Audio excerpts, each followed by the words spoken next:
അന്നത്തെ കാലത്ത് ഈ പ്രസവം എന്നൊന്നും പറയുന്ന വലിയൊരു കാര്യമൊന്നുമല്ല.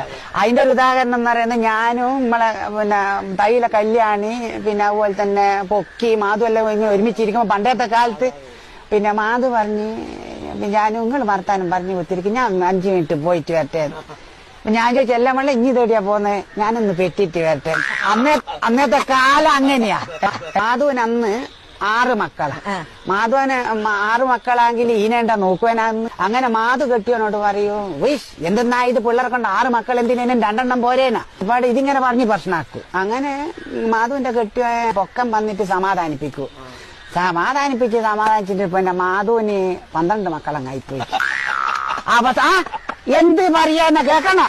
അവസാനത്തെ ഒരു മക്കൾ ഉണ്ടായിക്കല്ല, അത് പ്രസവത്തിൽ തന്നെ മരിച്ചുപോയിട്ട് മാധു കരഞ്ഞിക്കില്ല.